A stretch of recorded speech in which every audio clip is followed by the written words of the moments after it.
Muy buenas tardes, tengan todos ustedes. Muchas gracias por la invitación. La verdad es que me siento sumamente honrado el que nos hayan distinguido para poder participar en esta Feria Virtual del Libro de Zacatecas, un lugar extraordinario, precioso, en donde uno se la pasa muy bien. Yo tengo la oportunidad de estar ahí algunas veces, se come exquisito, y lo más importante es la calidad humana de su gente. La verdad es que es gente súper cálida, muy generosa, muy amable, y créanme que daría lo que fuera por tener la oportunidad de estar ahí con ustedes físicamente, de saludarlos, de conocerlos, de ponerme a sus órdenes. Pues ahora nos tocó trabajar a través de esta plataforma y bueno, pues con muchísimo gusto lo vamos a hacer. La verdad es que me dio mucho gusto el saber que esta feria la dedicaron al maestro Severino Salazar, que además de ser un extraordinario cuentista, de tener obras maravillosas, de una narrativa muy bonita, de tipo fantástico, una narrativa de cuentos de corte, digamos, surrealista, de un corte de novela de ficción, en donde una de las obras que más me ha gustado de él es el lugar en donde están las catedrales, ¿no? donde deben de estar las catedrales. Entonces, pues un abrazo con mucho cariño y mi reconocimiento a los organizadores de la feria y mis parabienes por haber escogido a este gran personaje para dedicarle esta feria. Entonces, si me lo permiten, voy a iniciar la presentación que hemos preparado con mucho cariño para ustedes. Vamos entonces a empezar hablando del mundo de los negocios ante esta situación del COVID y también que me den la oportunidad de presentarles el libro de Emprendedor a Empresario, que gracias a su preferencia está llegando a su segunda edición. Grupo Patria Educación, el Editorial Larousse, ambas empresas del grupo Hachette Livre de México, les agradece en todo lo que vale que nos hayan distinguido con esta invitación. Aquí están mis datos curriculares. Yo soy administrador industrial de profesión, egresado hace 38 años del Politécnico Nacional, de la Unidad Interdisciplinaria de Ingeniería y Ciencias Sociales y Administrativas, la UPICSA. Yo tengo estudios de gestión de calidad en la UNAM y soy diseñador, impartidor, consultor y evaluador acreditado por el Sistema Nacional, por el Consejo Nacional de Normalización y Certificación, CONOCER. Mi trayectoria profesional ha sido a lo largo del sistema bancario, de algunas entidades en las áreas de procedimientos y procesos, y desde el año 95 en que me independicé, he estado trabajando como consultor en temas de servicios bancarios, procesos, tecnologías de la información, competencias laborales y capacitación. Estoy a sus órdenes en la Dirección de Tecnologías de Información y Consultoría de Avance Consultores y en la Dirección General de Servicio de Apoyo Corporativo, que es la empresa que fundamos y que sigue operando desde 1995. Entonces, vamos a empezar con esta frase del señor Pelbart, que dice que una crisis de sentido es la condición necesaria para que algo nuevo aparezca. Entonces, siempre que pensamos en crisis, siempre que vemos una situación como la que estamos viviendo, pues ponemos a pensarnos qué va a pasar, ¿no? ¿Qué es lo que nos depara el destino? ¿Qué sucede con todos esos planes que teníamos o los que ya estábamos desarrollando o aún más los que estábamos ya por cristalizar? Entonces vamos a repasar algunas cifras de referencia, si les parece bien. Fíjense ustedes que en el año 2017, que fue el último conteo que se hizo de la economía en el país, resulta que el Producto Interno Bruto estaba conformado de dos grandes partes. Un 77.3% que provenía de la economía formal y un 22.7% de la economía informal. Esto es más de una quinta parte de lo que se produce en el país estaba generado por los llamados de las economías informales, ¿no? Que son las personas que no tienen prestaciones, que no generan impuestos y que, bueno, desarrollan una serie de actividades que, si bien aportan cierto valor a la comunidad, pues les falta toda esta parte de la contribución a lo que es la labor del Estado y que permitiría una distribución más justa del ingreso. Pero fíjense en esta cifra. Resulta que en la parte de los empleos, más de la mitad de los empleos son dados por el sector informal y solo el 43% pertenece al sector formal. Esto, la verdad es que es una cifra a la que hay que ponerle mucha atención, porque resulta que de cada 10 personas, casi 6 son personas que no tienen prestaciones, que no tienen ningún esquema de seguridad social y mucho menos de retiro. Entonces, en una situación como la que estamos viviendo, que nos piden que quedemos en la casa, que no salgamos, pues yo la pregunta que haría sería, ¿cómo le hacen 6 personas de cada 10 que viven al día? Que si no generan el ingreso de ese día, ya no comieron. Entonces aquí, bueno, un poco la reflexión va en el sentido de lo que se hubiera esperado del gobierno, ¿no? De que hubiera reaccionado con un poco más de empatía social, de garantizarles la alimentación a estas personas y a cambio el pedirles que no salieran de sus casas, situación que en donde el tráfico prácticamente indiscriminado que hemos tenido cuando vamos aquí en la Ciudad de México, donde tienen su casa, pues ha sido uno de los detonantes de que el problema haya llegado a los niveles que lo estamos padeciendo ahora. ¿Qué es lo que nos depara entonces este panorama actual? Pues la verdad es que mucha incertidumbre, ¿no? Porque por supuesto hay miedo, hay desconocimiento, hay una falta de experiencia. Muchos de los jóvenes con los que yo tengo la oportunidad de trabajar, pues están, como la gran mayoría de nosotros, con mucha expectativa de qué es lo que va a pasar, ¿no? Si uno que ya tiene, en mi caso, casi 40 años de ejercicio profesional, tiene un poquito de incertidumbre, pues imagínense lo que piensa un joven que está por incorporarse o recién incorporado al trabajo ya activo, ¿no? A la vida laboral plena, porque ya terminó sus estudios, porque está por terminarlos, y en donde, si bien la oferta de trabajo no era precisamente las mejores, pues con esta situación se va a complicar un poco más.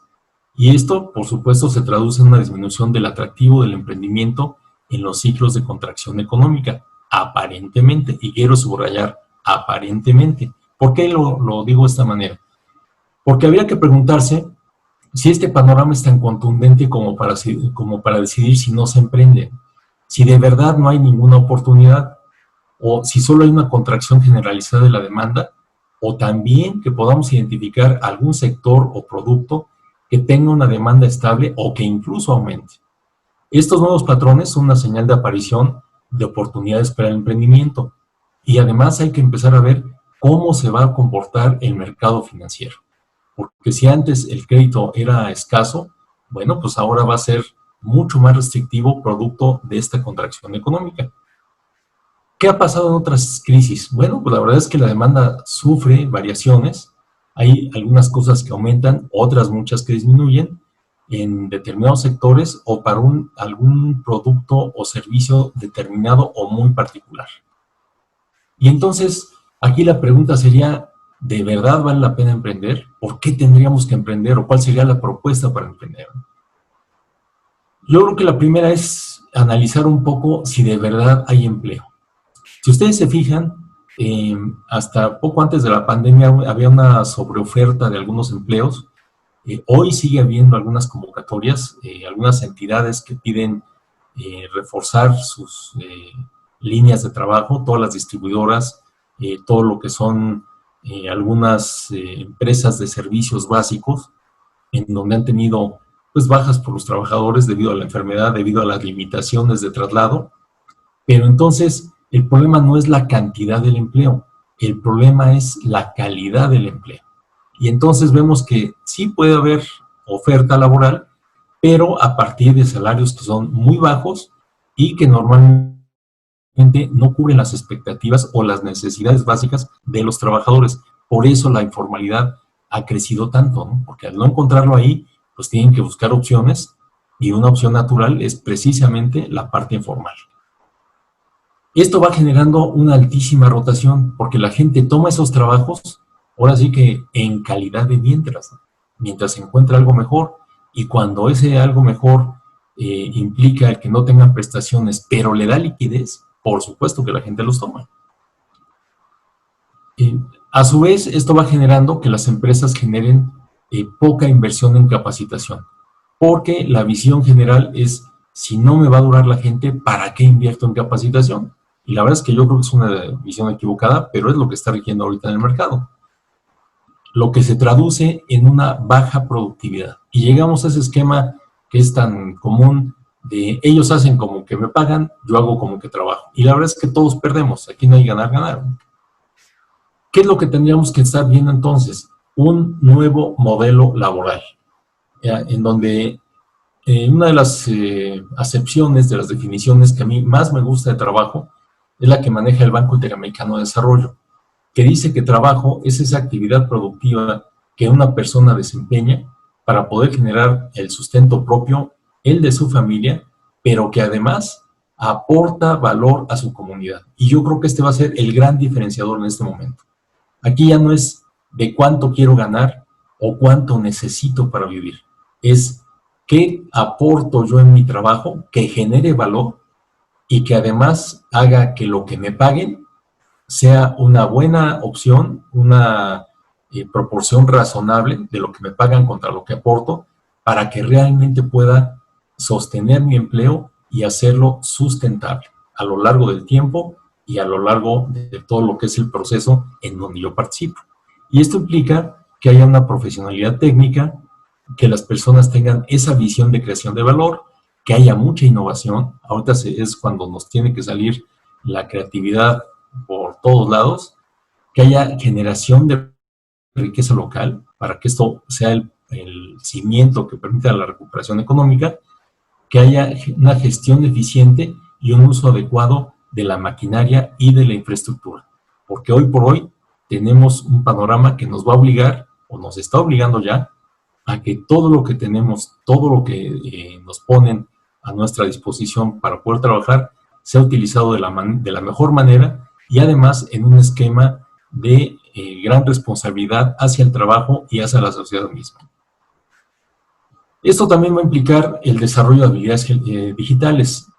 Para los jóvenes que me están viendo, pues podrán decir que eso ya lo traen de fábrica, ¿no? Sí, es cierto. A lo mejor las personas como yo tengo 60 años, pues nos cuesta un poco más de trabajo, ¿no? Entonces, estamos exigidos en este esquema de aprendizaje, desaprendizaje y reaprendizaje a encontrar maneras diferentes de hacer las cosas a partir de lo que nos está exigiendo hoy la situación y que muchas veces contrastan con las formas en las que veníamos haciendo las cosas.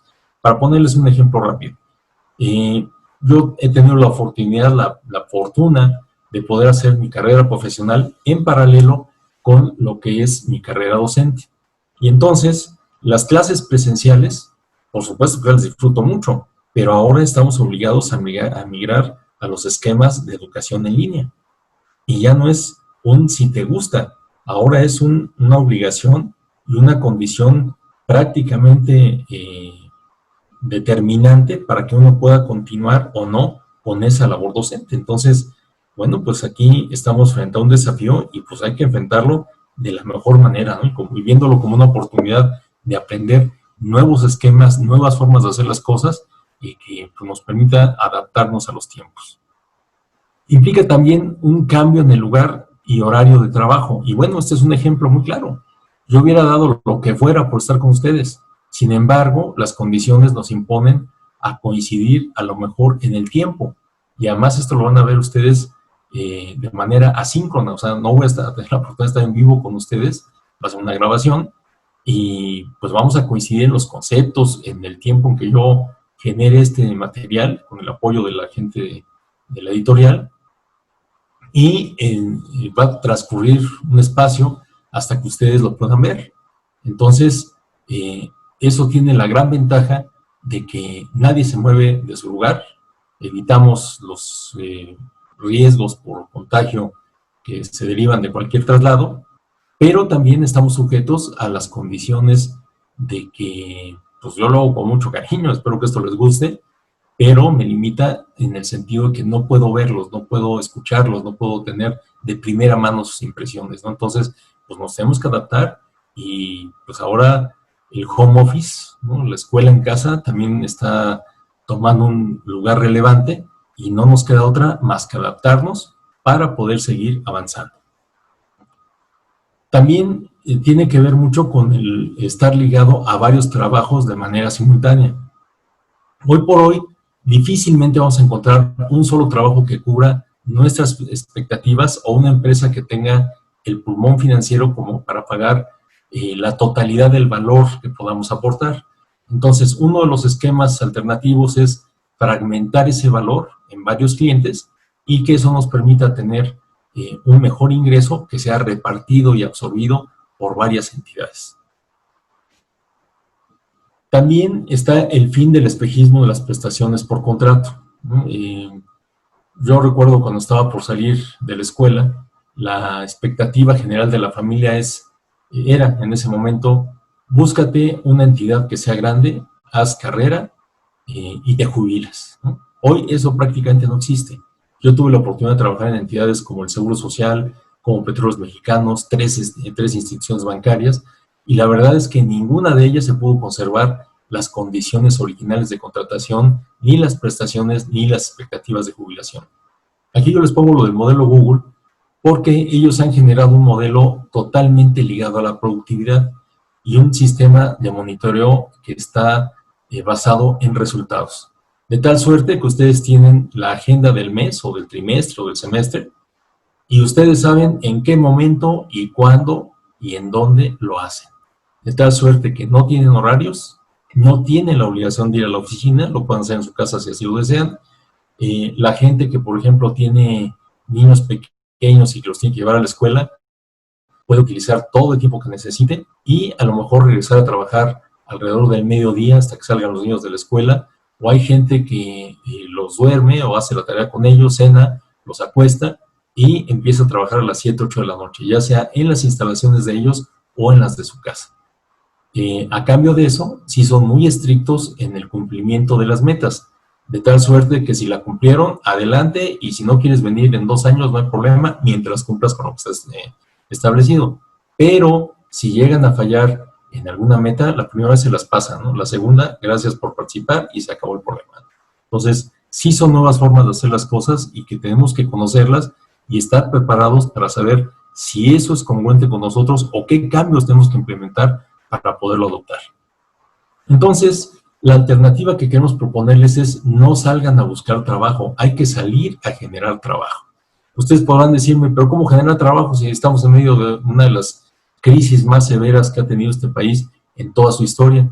Bueno, pues yo les diría que si ustedes voltean a su alrededor, yo les aseguro que hay muchísimas cosas por hacer en el campo que ustedes me digan, en la parte administrativa, en las ingenierías, en la parte médica, en la parte legal, en el campo que me digan, tenemos muchas tareas por hacer. O sea, trabajo hay.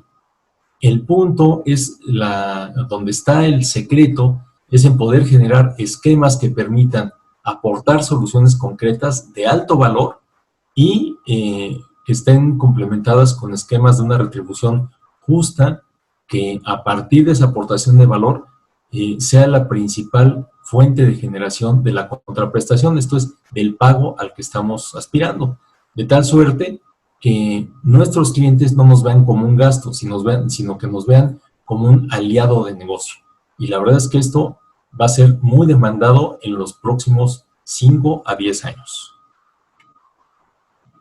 ¿A partir de qué podemos hacer esto? Bueno, pues de ideas creativas. Ahora sí hay que exprimirnos la neurona todo lo que se pueda, ¿no?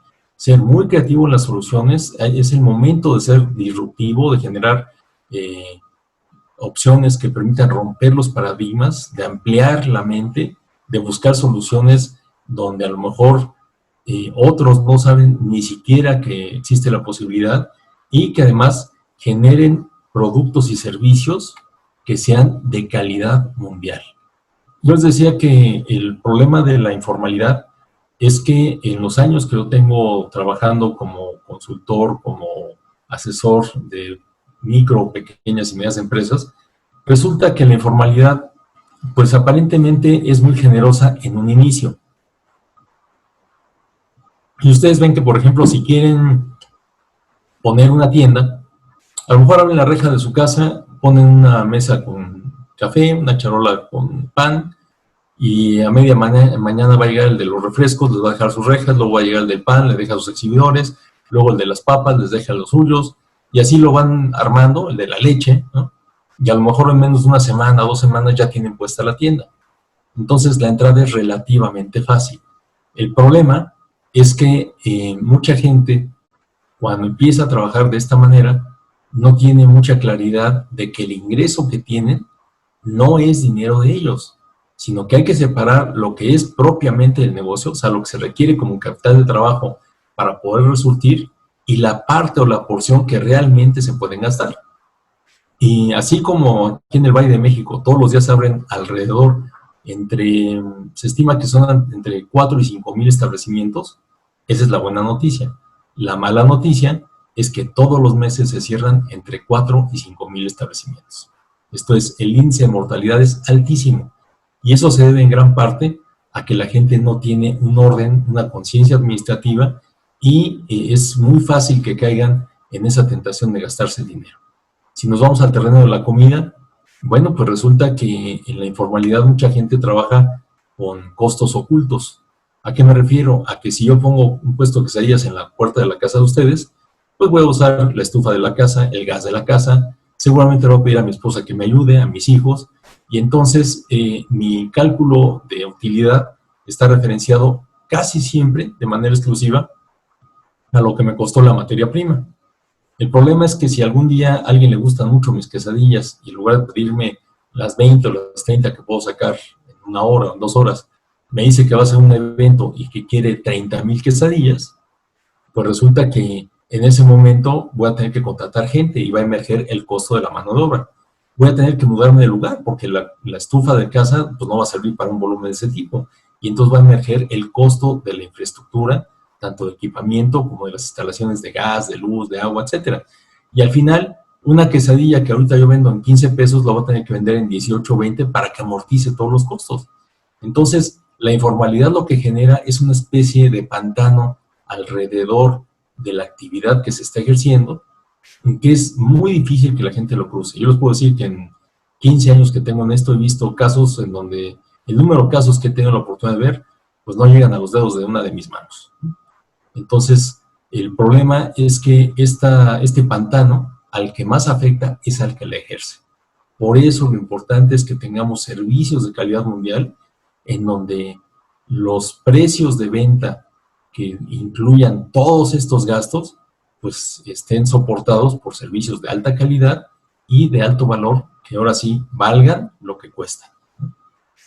¿Qué pasa entonces con este concepto de innovador? Y este es otro gran tema.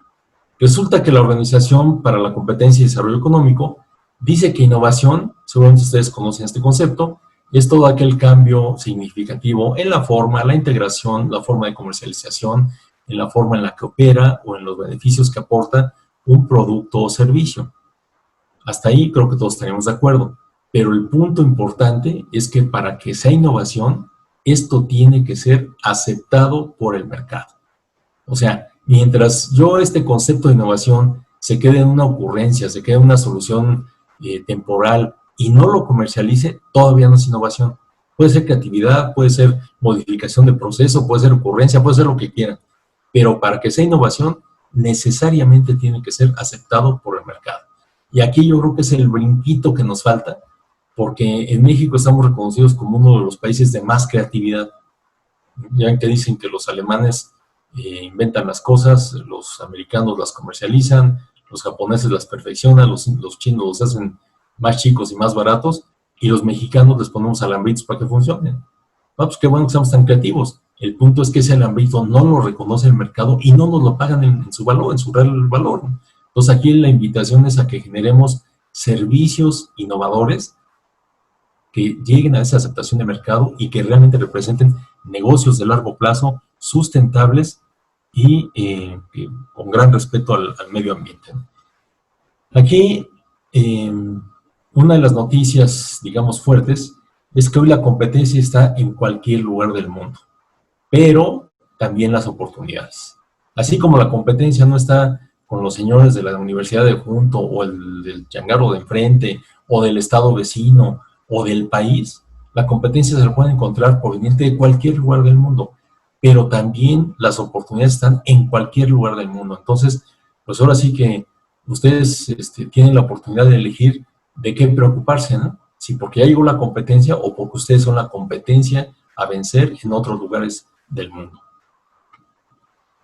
Por supuesto, sí quiero recalcarles que el negocio es una actividad en donde todos los que intervienen obtienen una ganancia, un beneficio proporcional a lo que aportaron al propio negocio. Entonces, la ética es un excelente negocio. De lo que se trata es de que hagamos bien las cosas, que eso nos permita tener de manera correcta y al final que nos lleve al bien ser, ¿sí? Esto va a garantizar que los negocios sean de largo plazo. Hoy en día, una de las cosas que más se valora es la antigüedad de los clientes. A mí no me preocupa que una empresa tenga 5,000 clientes, si todos los años entran 5,000 y salen 5,000. A mí es mucho más representativo que una empresa tenga 20 clientes y de esos 20, 16 o 17 sean clientes que han comprado más de 2, 3 o 4 veces. Porque quiere decir que es un servicio de calidad, un producto de calidad, y que quien ya lo probó, quien ya consumió ese servicio, ese producto, lo considera la primera opción o de las primeras opciones, de tal suerte que sigue recurriendo a él como una alternativa para solucionar la necesidad a través de ese producto o de servicio. Entonces, recuerden ustedes que las oportunidades y retos para el emprendedor o empresario implican en que reconozcan que en este momento y de aquí en adelante, lo único constante es el cambio.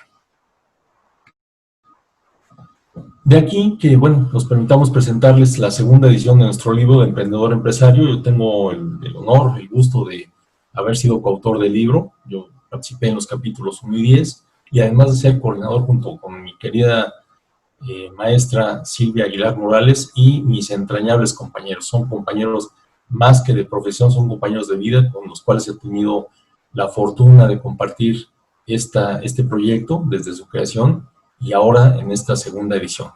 ¿Qué características pone a su disposición la obra? Bueno, pues yo creo que la más importante es el enfoque integral. Por eso somos tantos coautores, porque cada quien escogió o le tocó el tema en el que es especialista, donde había más oportunidad, más experiencia, y a partir de ahí pues pusimos lo mejor de nosotros en un trabajo que esperemos que les sea de utilidad.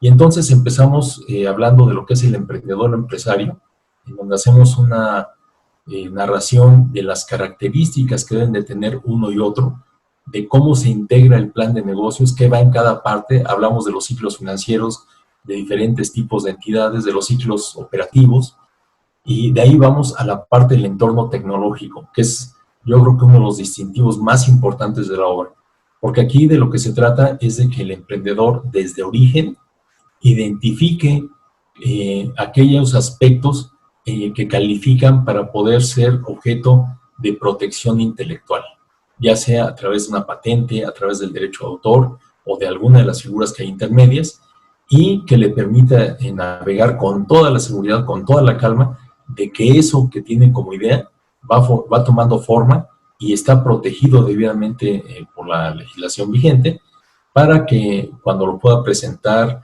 pueda mandar proyectos, pueda mandar detalles del producto, pues no tenga el pendiente de que a alguien se le vaya a ocurrir copiarlo y quererle ganar el paso, ¿no? Aquí, por eso es importante tener esta parte del entorno tecnológico, ver qué hay alrededor, qué ya está patentado, qué está registrado, y a partir de dónde vamos a partir para que nuestro producto o servicio tenga las mejores condiciones de salida a mercado.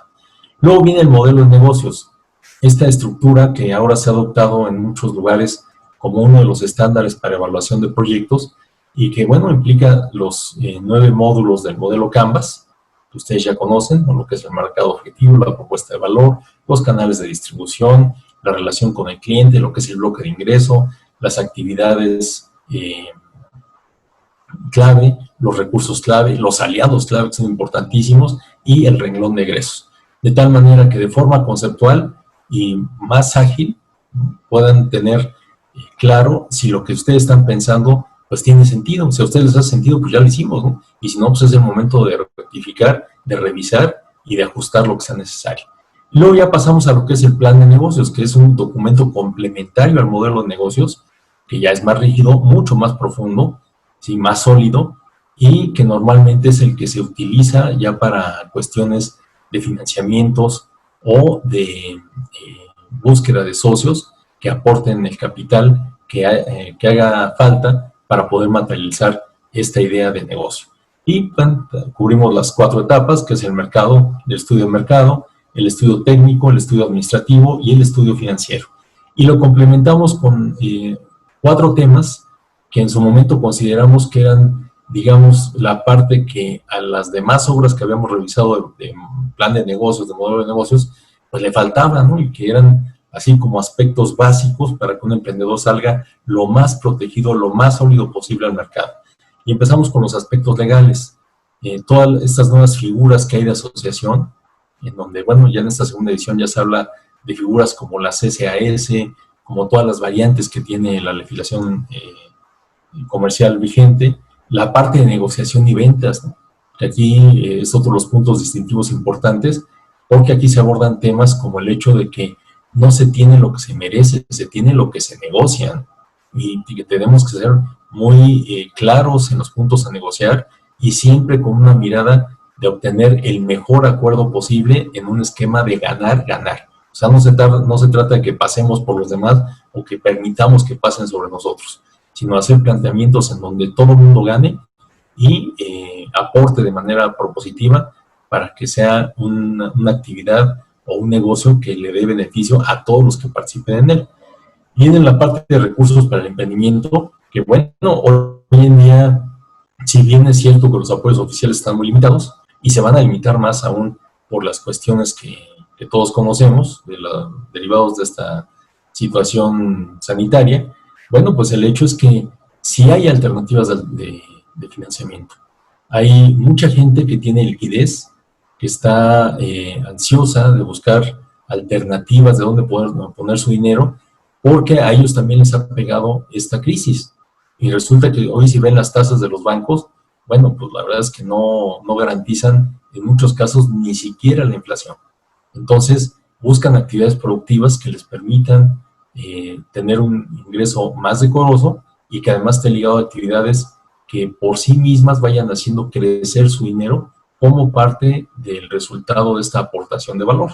Es el caso de los esquemas de financiamiento colectivo o crowdfunding, de los ángeles inversionistas, con todas las variantes y todas las características de cada uno de ellos, y que bueno, aquí lo importante es que ustedes puedan elegir en su momento cuál es la que mejor se ajusta a los requerimientos financieros de su empresa o de su proyecto. Y finalmente, lo que tiene que ver con las empresas familiares, que esto es todo un tema. En México, más del 90% de las empresas son familiares, y el gran punto de quiebre es cuando empieza la transición generacional, porque es el momento en donde las empresas tienen que pasar de ser empresas de personas a empresas de procesos. Y entonces esa separación de lo que es la parte afectiva, la parte de estructura familiar, ¿no? De qué generación eres, si eres tío, sobrino, hijo, pareja, ¿no? De alguno de los dueños, pues tiene que ser trasladada a que sean procesos perfectamente definidos con las descripciones de puesto correspondientes, de tal manera que permitan, a través del perfil, buscar al candidato ideal y que garantice la permanencia de la empresa a lo largo del tiempo. Esto se complementa con apoyos en línea, en donde tenemos información adicional en el capítulo de Saber Más, ejercicios en la plataforma Sali, en donde cada capítulo tiene una serie de ejercicios que aquí están dirigidos, por supuesto, a los jóvenes, a los alumnos, pero también a mis compañeros docentes, porque esto también les puede facilitar un poco la impartición de materias de emprendimiento, de plan de negocios, en donde son ideas de algunas de las actividades que pueden hacer a lo largo de este material. Con 2 videos, uno de negociación y otro que es cómo preparar la presentación del plan de negocios, ¿no? Porque muchas veces en el trabajo de gabinete somos muy buenos, somos muy asertivos, muy dedicados, pero cuando nos toca presentar, pues ahí ya la cosa cambia, ¿no? Entonces aquí va una serie de sugerencias, de consejos, si nos lo permiten, de cómo presentarlo, de cómo preparar esa presentación y qué hacer en el momento de la presentación, de tal manera que pues, vayan con las mejores expectativas posibles y que además recuerden siempre que un inversionista no invierte en buenos proyectos, un inversionista invierte en buenos negocios. Entonces hay que plantearlo como tal. También hay una serie de podcasts de diferentes capítulos y bueno, yo creo que la parte más sustancial del libro es la plantilla que tiene 49 bloques, en donde esto les va a permitir generar una primera versión de su plan de negocios. Ustedes saben que en la elaboración del plan de negocios, la secuencia cronológica no necesariamente coincide con la secuencia, con la estructura final del documento. El caso más claro es el resumen ejecutivo, que es lo primero que aparece, pero es lo último que se hace. Entonces, aquí a lo largo de la obra, tiene una serie de ejercicios, de requerimientos de información, y lo que hace esta plantilla es irlo acomodando donde le toca, de tal manera que cuando concluyan el ciclo puedan terminar con un primer borrador de ese plan de negocios. Y con la ayuda de una herramienta extraordinaria, que es el simulador financiero, que la verdad es uno de los valores agregados más importantes de la obra, que les va a permitir hacer toda la secuencia financiera y con la ventaja de que la pueden hacer considerando todo el ciclo o únicamente la parte que ustedes requieren. Entonces, ojalá que de verdad esto cumpla su cometido y les ayude a tener un documento lo más sólido posible. Como conclusión, yo quisiera decirles que las grandes empresas, esas que hoy se admiran, también han surgido en momentos de crisis, porque es en ellos en los que se han tenido que buscar nuevas ideas para resolver una necesidad. Entonces, este punto de identificar una necesidad concreta para poderla resolver y aportar valor, que es lo que identifica el señor Henry Chu, que es un señor coreano, experto en inversiones en bolsa y modelos de negocio, pues yo creo que tiene razón, porque hoy más que nunca estamos llamados a identificar necesidades concretas, a saberlas priorizar y a generar soluciones que aporten valor y que sean de beneficio mutuo, tanto para quien requiere el servicio o el producto, como para quien es el proveedor. Y bueno, por último, yo quisiera que me permitieran dedicarles esto con muchísimo cariño, que es un pequeño poema de queridísimo escritor Mario Benedetti, y que creo que es acorde a los tiempos que estamos viviendo, y que se llama No te rindas. Y dice: no te rindas, aún estás a tiempo de alcanzar y comenzar de nuevo, aceptar tus sombras, enterrar tus miedos, liberar el lastre, tomar el vuelo. No te rindas, que la vida es eso, continuar el viaje, perseguir tus sueños, destrabar el tiempo, correr los escombros y destapar el cielo. No te rindas, por favor no cedas, aunque el frío queme, aunque el miedo muerda, aunque el sol se esconda y se calle el viento. Aún hay fuego en tu alma, aún hay vida en tus sueños, porque la vida es tuya y tuyo también el deseo, porque lo has querido y porque te quiero. Porque existe el vino y el amor, es cierto, porque no hay heridas que no cure el tiempo. Abrir las puertas, quitar los cerrojos, abandonar las murallas que te protegieron, vivir la vida y aceptar el reto, recuperar la risa, ensayar el canto, bajar la guardia y extender las manos, desplegar las alas es intentar de nuevo, celebrar la vida y retomar los cielos. No te rindas, por favor no cedas, aunque el frío queme, aunque el miedo muerda, aunque el sol se ponga y se calle el viento. Aún hay fuego en tu alma, aún hay vida en tus sueños, porque cada día es un comienzo, porque esta es la hora y el mejor momento, porque no están solos, porque yo los quiero. Esto es algo de Mario Benedetti. Por favor, atrévanse a emprender. Y estoy a sus órdenes, aquí está mi correo electrónico. Les agradezco muchísimo el favor de su atención. Estoy a sus órdenes. Por supuesto, si la presentación les es necesaria, escríbanme y con muchísimo gusto se las mando. Y no me queda más que agradecerles el favor de su atención, el decirles que aprecio muchísimo este espacio que nos han brindado, esta oportunidad de platicar con ustedes, aunque sea a la distancia. Es un honor para mí el poder participar en una actividad tan representativa como es esta Feria Virtual del Libro de Zacatecas. Me repito a sus órdenes, les mando un abrazo virtual con mucho cariño y ojalá la vida me dé la oportunidad de conocerlos en persona y de ponerme directamente a sus órdenes. Que tengan ustedes muy buenas tardes.